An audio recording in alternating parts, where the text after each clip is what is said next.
รถเป็นเหตุทางบรรยากาศฝนตกลิ้นอย่างเนาะบรรยากาศแล้วนี่มีแต่นอนอย่างเดียวพี่น้องเลยนอนม่วนตรงแบบนี้เนาะว้าวเลยนอน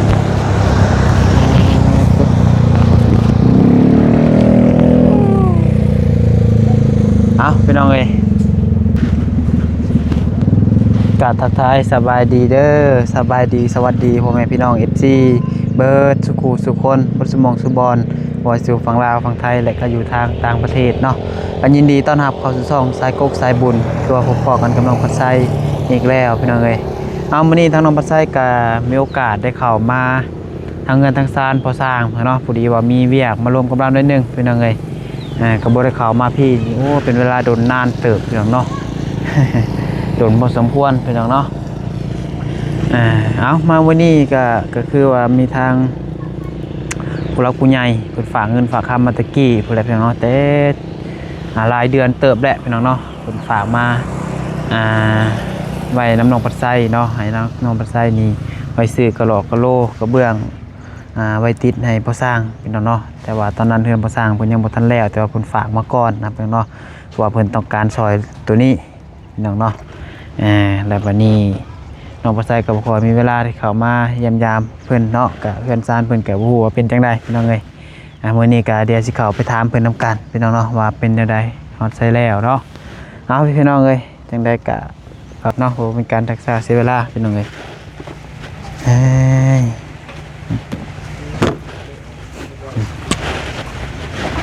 ว่าเพิ่นเข้ามากอะโดนพอสมควรพี่น้องเนาะกึ๊บจ้ะ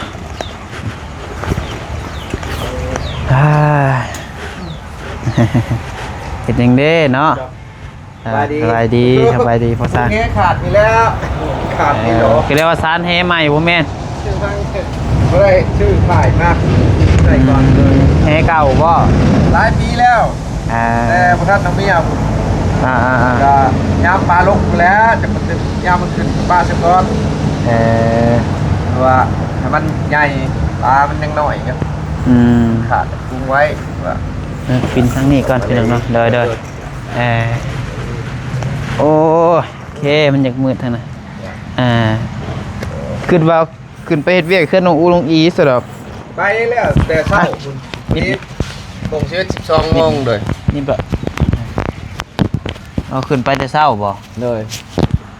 ตากฝนขึ้นไปเลยพอดีเทคานครับมันสิกองเบิ่งเพิ่นพอดีถ้าเทคานทันเห็นกับสิเทปรับพื้นยัง พอดีรอบบางคำนี่ประมาณ 2-3 โมงนี่เพิ่นบริโทรมาว่าแห่ชายขึ้นไปแล้วบอกขึ้นไปบอกพอประมาณ 3-400 นี่แหละถึงหัววงกบมันยัง3 หอก4 หอกยังบ่แล้วโดยขึ้นไปตอนเช้ามันมีเคสบ่มีกระเทคานทับวงกบสองวางกันจะบอกนะทางขึ้นหันกับบ่งเยี่ยมเพราะว่าไม่กบฟ้าเขาก็นั่นแน่ก็จำกัดก็พอดีกับเวลาเขาแหละเทแล้วพอดีลงมาบ่าย 2 โมงโอ้ยฝนก็เนาะแม่นตกแค่ตกกว่าพี่น้องโอ้ยว่าฝนตกก็ได้ไปมาก็พอดียากลำบากจากพ้นไปคู่มึงนั่นแหละเช้านี่บ่สิบ่ได้ขึ้นบ่ยานเวียกบ่แล้วขึ้นไปมันก็เบิ่งก็เลยต่อเลยก็อายุไปเที่ยวไปประจำพออันแน่พอจะใช้แน่เงินคำเฮาบ่ได้เฮ็ดหยังก็อยู่ละล่าบ่มีงานคือว่าหั่นแหละมันบ่จักแนวหายามฝนกันยามแล้งใครอยู่กันแลพากันยากน้ำฝนมียังกันยากพี่น้องเนาะแม้จะถ่ายคลิปกันยังยากพี่น้องเลยใช้ลักกี้ลักก้าโอ้ลักกี้เห็นกำลังเป็นท่านได้กันนั่นได้นอนบ่เป็นยังอย่าแล้วคุณนอนตรงเป็นยังถามซื้อสบายดีอยู่หรือว่าแมน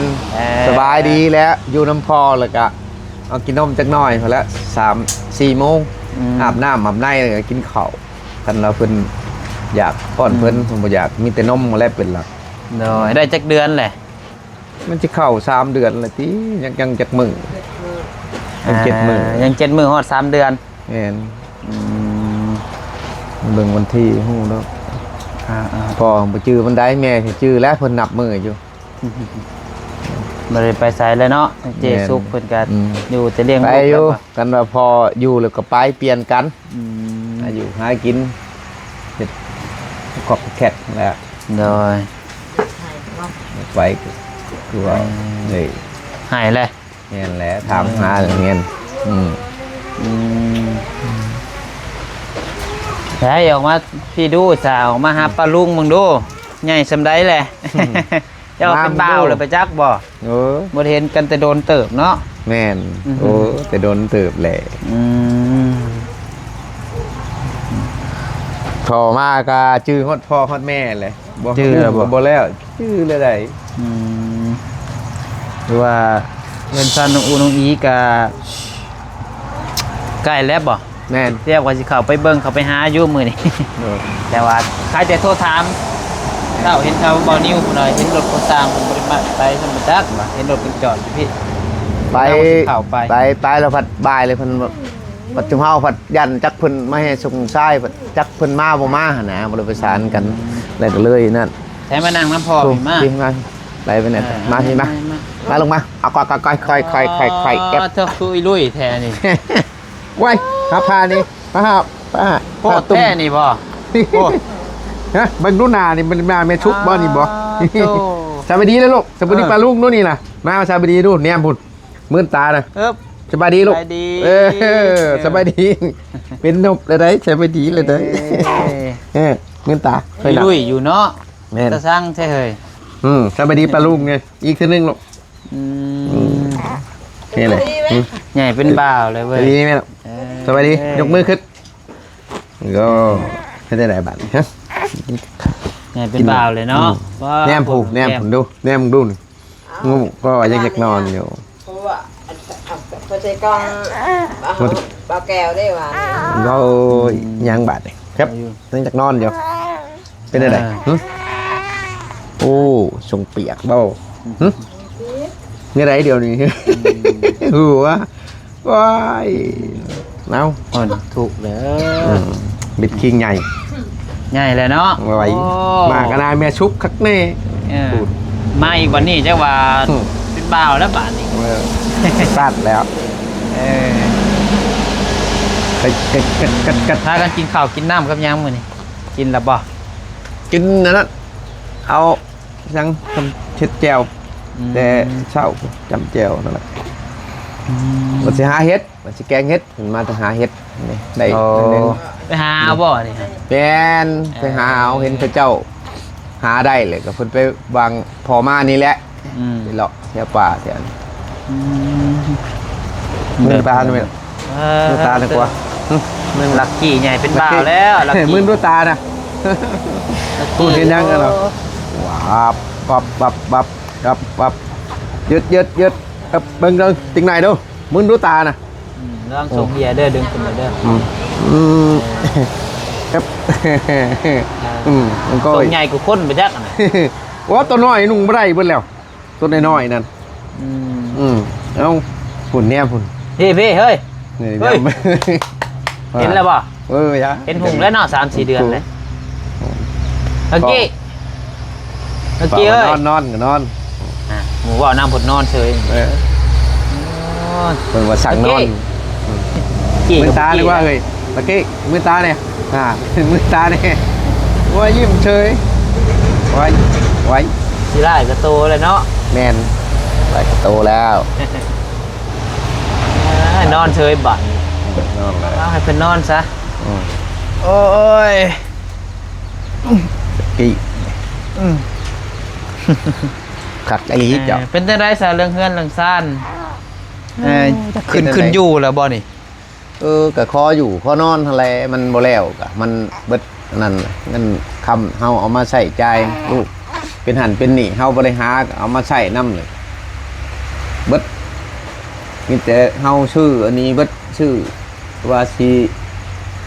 แปนนี่แล้วว่าสิขึ้นแอมขึ้นหยังคนพอดีกระเทินกดเด็กกอก่อนเบิ่งก่อนมันว่างมันสิขึ้นไปก็คือสิบ่พอดอกแฟนโซล่านี่ก็ดี คือว่าอัน แม่น ห้องนี่แหละเรียบร้อยเขานอนเรียบร้อยเนาะ แม่นอยู่นี่แหละสาวแล้วพุ่นแหละจังเฮ็ดกีดคองพุ่นก็ดี โอ้มันบ่มีมันจักเฮ็ดอันใดหลายบอลวิบอลแบ่งไปใช้จ่ายนั่นนี่วางลูกเที่ยวไปเที่ยวมาตัวเองซื้ออยู่ซื้อกินแน่ไม่ยังมันจะให้นะจะให้แล้ว ใช้น้ำแม่ก่อนบ่สะบ่ปลาเด็ดลมเวียงน้ำหน่อยนึง สุกเอา แม่ก่อนก็ได้ปะ สุกเอาใช่ใช่ ตังเด้เอ้ย กันได้นมกันแล้วเนาะนมมาให้ลูกดู ได้ไปแม่ก่อนส่งไปโอเคส่ง ไม่ยังบานห่วยลูกมายังใส่ยังนอนอาบน้ำเด้ออาบน้ำเด้อเอาไว้แอะก็บัดเท่านี้ละหายให้ดังๆนี่ก็ให้ดังๆนี่ก็บ่ได้ยินเสียงหายให้ดังๆนี่นี่ครับต้องไปไอ้นั่นได้กี่แล้วว่านี่ข้อเพิ่นเอามาไว้เพิ่นให้น้องอูน้องอีก็สร้างบ่มีนั่นดอกชุมข่อยบ่สู่กินชมปานใด ก่อนลุงอีเขาให้ แม่นอีมาเอาลูกเอาบาทนี่เอาไปก่อน ใช่โอ้มื่นตาแล้วบาทนี่ฮะ เป็นบ่าวแล้ว เอาครับเอาไหนแม่จะให้ชงลูกรุดได้ไปเอาแพรตุ่มมาคนเนี่ยตูนช่วยเอา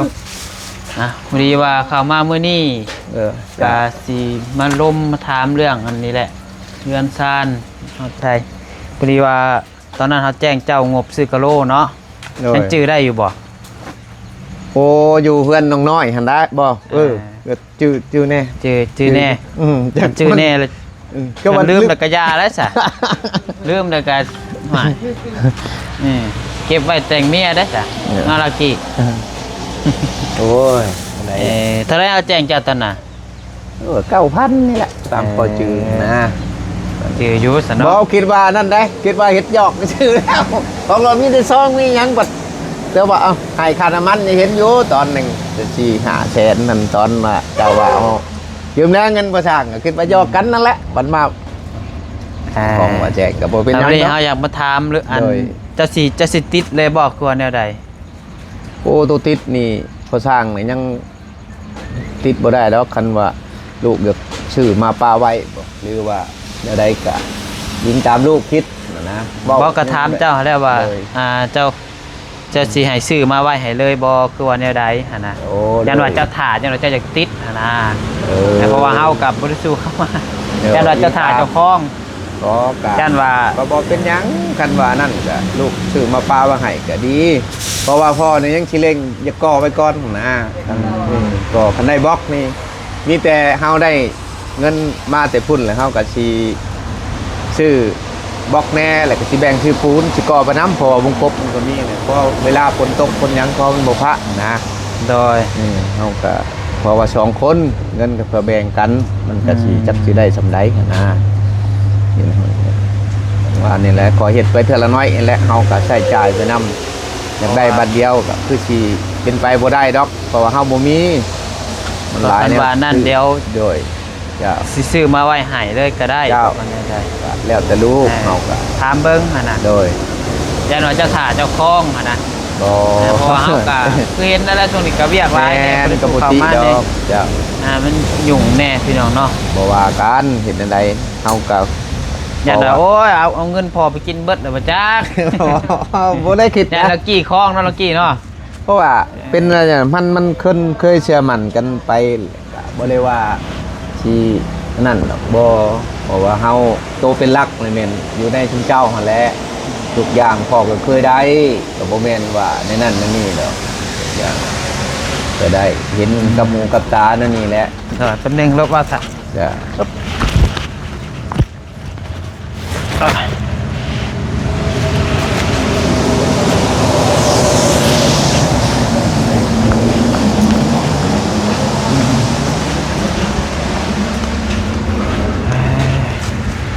ว่าก็เห็นอยู่กับเบิ่งคลิปเบิ่งในหยังเนี่ยเราเขามาอยู่มานอนแล้วยันว่าอยากติดห้องติดหยังก่อนหั่นนะ โอ้คันได้โบกเชื่อบางเทื่ออันนี้เฮายังบ่ได้โบกข้างในหั่นนะบอกกันใจได้โบกก่อนก็เราลงกันอยู่กับเมียประมาณ10ศอกพอว่าเนาะเฮ้ยว่าเบิ่งก่อนทางงบบ่ไหลเพิ่นก็ซื้อบ้านพอดีแต่พอห้องนอนหันแล้วก็กันได้โบกแล้วจังสิติดได้อยู่หั่นนะเฮายังบ่ทันได้โบกก็สิกะว่าสิบ่โดนดอกคันว่างานต่อเนื่องหั่นนะเฮาก็สิเล็งปูนกับบล็อกหัน เดี๋ยวมีแต่ว่าขนาดนั้นก็เจ้าแท้ตะกี้หาจักแก๊สก็เฮาลืมเลย อันนั้นน่ะ ต้น7คูณ8 78 56คันว่าบ่มีผ้าขอกผ้าขังก็มันก็มีแต่56แก๊สนะเฮาไล่60 70มันทั้งผ้าค้างแต่ว่าคันว่าเบิ่งงบเจ้าหั่นแหละมันได้ซำใดก็เอาทำเงินหั่นแหละเฮ้ยก็คือว่าหั่นแหละพอก็ไล่พางเบิ่งว่า โอ้คันตะกี้เท่าไหร่เฮาเท่าไหร่ก็70ป่ะ แม่นๆเพราะว่า 70แก๊ส แม่นก็ติดผ้าขอกผ้าขังพร้อมคันว่าติดธรรมดานี่ก็มีแต่56 78กันติดพื้นธรรมดานี่ แม่น 56แก๊ส แม่น กันขึ้นติดผาน้ำเลยเท่าไหร่รวมติดผาจังเลย70แก๊สบ่ แม่นไหลออกเบนโทรแต่ห้องอันนั้นนะห้องขางห้องนี้แหละแต่เพื่อนใช้ผ้าหะนะมาจันจักประเภทไหลเพิ่นฟังครับมันสิบ่พอกับยามันจัดแบบมันได้ทำนั่นน่ะ ว่าเขาถามตะกี้ก็โลก็จักเท่าไหร่ลืมแหละมันโดนเติบแล้วพี่น้องเนาะ แม่นโดน แต่ว่าขนาดนั้นเดี๋ยวเฮาสิ เจ้า เฮาแล้วเวียกแล้วงานก่อนถ้าเราจะบ่ได้พาเด้อ โดยเจ้า เดี๋ยว เป็น สิ ยัง ว่าอีกเทื่อนึงจ้ะยันว่าจะมาถามเบิ่งผู้ว่าผู้ใหญ่เพิ่นว่าย่านนั้นเจ้าอยากใส่อยากติดห้องนอนหั่นน่ะ อันในโบกเบิดก้อนธรรมดาพอก็จะโบกข้างในยังก้อนเร่งชุดแล้วแม่นนี่มีแต่จะได้ปูนกับบล็อกนี่แหละมาก่อได้ตั้งมงกบนำเลยก็เฮาจัง โดย ไทยแดเอาถึงพยายามชื่อเท่ารับ4ชอบ5ชอบนี่แหละปูนมาก็ดีบล็อกแล้วก็สิญาติชื่อน้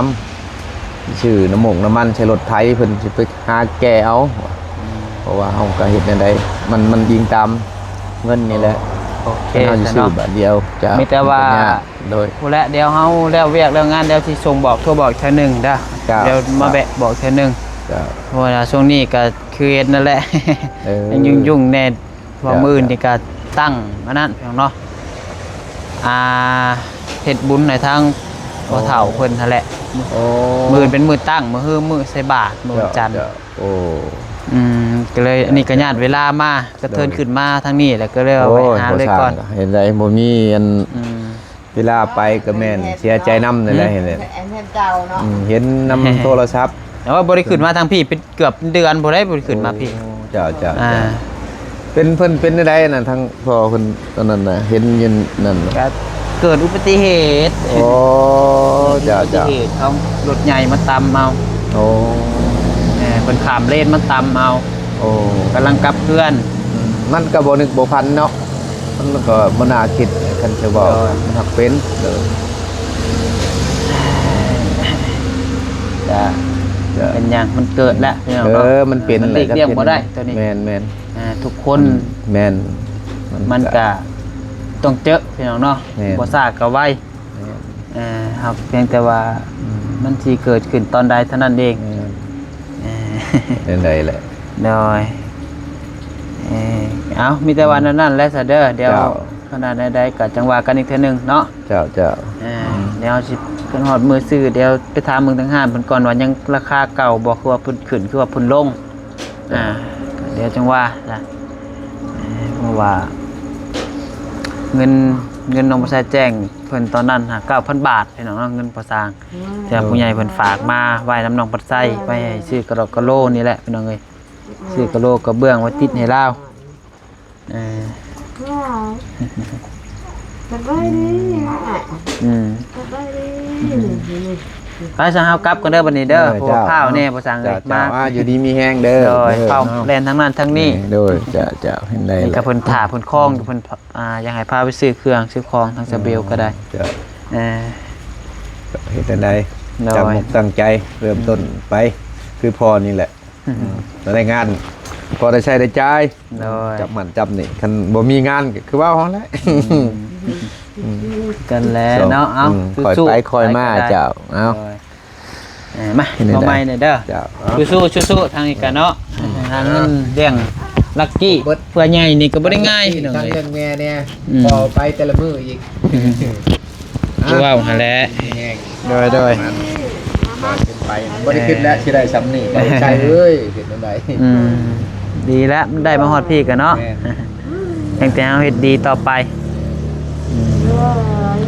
ไปกลับกันเด้อบัดนี้เด้อโดยสบายดี ใจหลาย โดยสบายดีเจสุก แล้วอันนี้ โอ้มาข้อเอาบ่ได้มีของฝากทำได้มาบ่ บ่ได้บ่เป็นหยังเด้อบ่เป็นหยังเจ้า เพราะว่ามาแว่ซื้อพวก เจ้า อืม มามื้อหน้าก็พอมี โดยเอาขอบใจได้หลาย เจ้าปันกันกิน มาได้มาข้อมากินส้มอันนี้ อันนี้ก็ชอบพ่อเมียกะกินโอ้ต้องจำข้าวคุณแล้ว อืมโดย ตื่นตานอน ไปกลับก่อนส่วนนี้บ่เดือดังฟืนดังไฟเนาะ รถไฟซะนี่